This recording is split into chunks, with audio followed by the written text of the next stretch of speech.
নমস্কার, আমি ডক্টর সৌরভ সরকার। আমি ডিএম নেফ্রোলজিস্ট। আমি আইপিজিএম এর এসএসকেএম থেকে ডিএম পাস করেছি। এখন বর্তমানে আমি কিডনি সুরক্ষা বারাসাত এ অ্যাটাচড।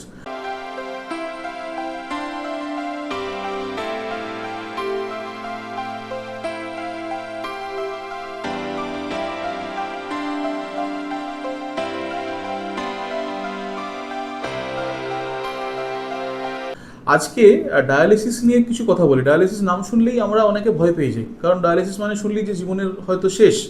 অনেক পেশেন্ট যাদের হচ্ছে ক্রিয়েটিনিন প্রচুর বেড়ে গেছে, তারা শুধুমাত্র ডায়ালিসিস করতে হবে এই ভয়ে চেপে রাখে, রিপোর্ট করান না, রোগ চেপে চেপে রেখে যখন একদম শেষ জায়গায় পৌঁছে যায়, যখন আমাদের হাতের বাইরে সব কিছু বেরিয়ে যায়, সেই সময়তে আমরা একদম খারাপ হয়ে পেশেন্টের কাছে আমাদের কাছে আসেন এবং আমাদেরকে ট্রিট করতে হয়। প্রথম কথা বলে রাখি যে ডায়ালিসিস হচ্ছে একটা কমপ্লিমেন্টারি সিস্টেম, সাপোর্টিং সিস্টেম। যখন আপনাদের কিডনি কাজ করতে পারছে না, মানে কিডনির কাজ মূলত কি, কিডনির কাজ হচ্ছে শরীরের বজ্র পদার্থগুলোকে বার করা, শরীরের ইলেকট্রোলাইটস ওয়াটারকে ঠিকঠাক করা, শরীরের হচ্ছে বোন, রক্ত এবং রক্ত মানে হচ্ছে আরবিসি তৈরি করা, এবং শরীরের হচ্ছে সমস্ত ধরনের ভারসাম্য বা হোমিওস্ট্যাসিসকে মেনটেন করা।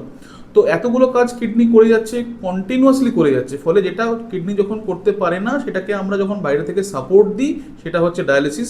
এবং ঠিক সময় যদি আমরা ডায়ালিসিস নিই এবং ডাক্তারবাবু যেরকমভাবে বলেছেন সেভাবে কিন্তু ডায়ালিসিস নিই, তাহলে কিন্তু আমরা সুস্থ থাকতে পারি। It is one of the form of renal replacement therapy. এবং সবসময় মনে রাখতে হবে, ডায়ালিসিস নেওয়া মানেই সারা জীবন ডায়ালিসিস চলবে এমন কিন্তু নয়। অনেক কারণে যদি কোনো রিভার্সেবল কজ থাকে, ধরুন কোনো রকম ইনফেকশনের জন্য বা কোনো টক্সিনের জন্য বা কোনো ডিহাইড্রেশনের জন্য ক্রিয়েটিনিন বেড়ে গেছে, তখন আমরা কিন্তু সময় কিছু দিনের জন্য ডায়ালিসিস দেওয়ার পরও কিন্তু ডায়ালিসিস বন্ধ করতে পারি।